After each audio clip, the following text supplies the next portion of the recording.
Now convert the magic into kinetic energy. I have done it! Why are you shouting in the middle of the night?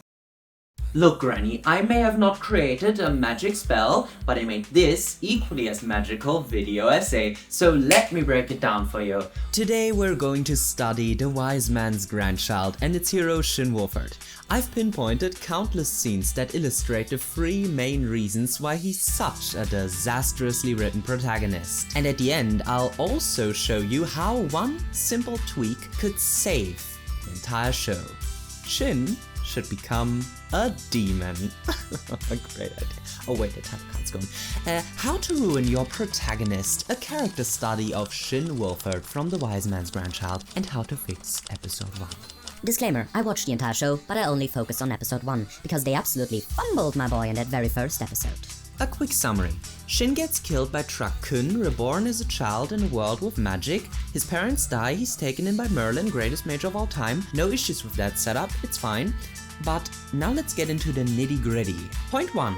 Without obstacles, there's no growth. Every good writer knows true character development comes from growth. And because achieving growth in a 20-minute episode is difficult, writers need to place especially many obstacles in a character's path. Overpowered characters are inherently a problem here, because when you're OP and gifted at everything, there's nothing left to learn. So the struggle has to come from problems you can't solve with raw power alone. The writers of Wise Man's Grandchild ignored this core principle in favor of scenes like this. If you thinly spread your magic power around yourself, you can sense when it comes into contact with anything else's magic. This is known as search magic. It requires more finesse than most of the spells I've shown you. No tension, no struggle, and therefore no growth. Write that down, write that down! But here's how we could rewrite this scene. Shin, with the search spell you can feel the energy of other magical beings. Oh, I can't do it! Of course not. It's your first time. You are too focused outward. Begin by controlling your own flow of energy. Perfect. Now turn your gaze outward. Feel the energy of nature. No. Amazing. Try sensing a single animal. I can't focus on one. Okay, stop. You did great. When I was your age, I couldn't see anything at all. And yet you became the greatest mage of all time? Yes. With hard work and dedication, you can achieve anything. And you're already a natural. See, it's the same scene, but now we have struggle, growth, and world building, plus a touching moment between the two. But instead, Shin just masters everything instantly. That was easy. Which actually reveals his biggest weakness, not in magic, but in character. Point 2. Stronger than strong, but what does that mean? Shin and Grandpa go to fight a demon. It's portrayed as an animal with red glowing eyes, classic shorthand for evil, and honestly the scene looks badass. But praise is always followed by criticism, here I go. First, why can't big, strong, greatest mage of all time, Grandpa, Shin, no! stop Lil Shin when his grandson's life is on the line? That's like saying a grown-ass man couldn't stop a 10-year-old from petting a rabid dog. Second, why is Shin able to go toe-to-toe with a creature that is country level of destruction? Demon almost destroyed a whole country, right? He's only 10 years old, but apparently stronger than Merlin, stronger than the Guru, and stronger than an entire army of soldiers. But how do we fix this? Easy, let me have a shot. So Grandpa kills the demon. Shin, I've got the demon. You wanna give it a finishing blow? Yeah, but I don't really know what's that gonna do, but sure. Wait, no, Shin, that's not what I meant. That's what she said.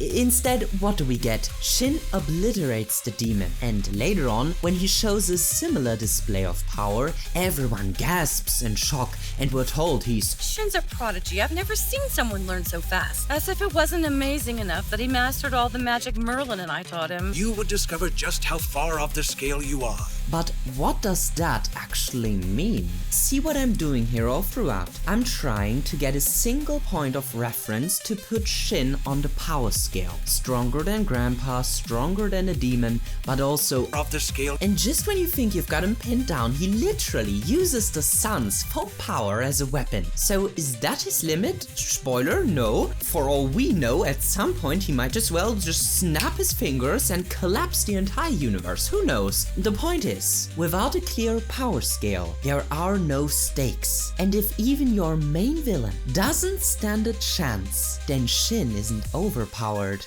The writing is underpowered. Context? No, just save another puppy. In episode 1, Shin says, Come to think of it, I don't really know much of anything aside from how to fight and use magic. this matches his antisocial behavior from the opening, where he prefers to work instead of joining his co-workers for a night out. Jump to episode 2. What would we expect from the first time he interacts with his peers? At the entrance exam for magic school, he should be timid, awkward, struggling to make friends, but then over time, he'd overcome this antisocial tendency and form deep bonds with his friends. That would be satisfying growth. Instead, we get this. You're kidding me, right? First you grab my shoulder without warning, and then you ask what I think I'm doing? I don't care that you're a prince, but if you're Uncle's son, then in a way, that makes us cousins.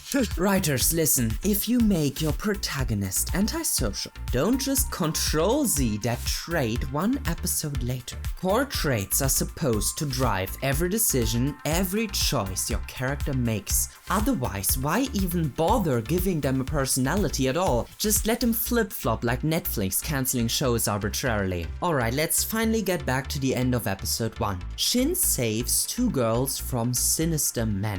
A classic save the puppy scene. If you don't know, that's when a hero does something so wholesome, like saving a puppy from a burning building, that the audience is forced to like them. It's manipulative, it's overdone, and even my mom, who has 0 writing experience, called this scene out instantly.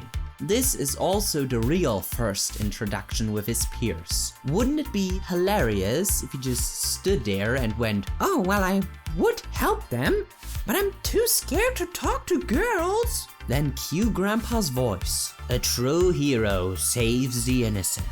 He overcomes his struggle, and we turn it into a heroic scene instead of a manipulative one. And that's basically the final nail in the coffin for this show. But before we close the lid on this dish of distress, here comes the promised bonus rewrite to fix the entire show. Here's the twist. The show itself tells us demons are born when someone can't control their magic. The powerful and wildly violent being this creates is known as a demon.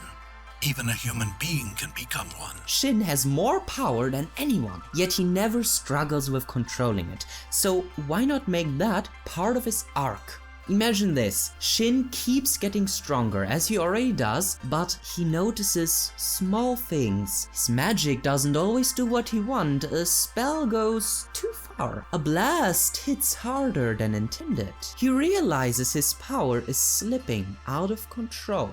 In the magic exam, we already see a scene like this. When he blows up the dummy, he admits he went too far. Why not further build upon such scenes? By episode 11, he destroys demons with raw berserk magic. He solos them all, but he can't stop. He's becoming the very thing he fights. He attacks the capital and he attacks his friends. But in the finale, in the final moment of clarity, he has to sacrifice himself to protect everyone from his own immense power. Suddenly, Shin isn't just an overpowered wish fulfillment character, he's a tragic hero, a ticking time bomb, a protagonist with real stakes, real growth, and a real story. Oh fuck, that's a good idea. If you should take anything away from this video, let it be these points. Without obstacles, no growth. Obstacles and struggle are mandatory, stronger than strong, and yet meaningless. Always establish a clear power scale. Context? No further context needed on that point. And the easiest fix, Shin should have become a demon because the cost of extreme power is loss of control. That would be a great theme for this show. So in the end, Shin isn't just a character, he's a cautionary tale, a reminder that even the strongest magic can't save weak writing. But this is actually good news. We can finally we can be. With just a few tweaks, adding struggle, respecting Powerscale, honoring character setup, you could actually fix episode 1 and by extension the entire show. So next time you watch a bad show, don't be down because you wasted your time. Try to learn what to avoid in your own writing. Thank you so much for making it until the end of the video. This was my first time trying out this sort of review format. I really like watching anime, and if you do too and you want to see more of these videos, I would really appreciate it if you supported me with a like or subscribe. I hope you liked my insights and have a lovely rest of your day.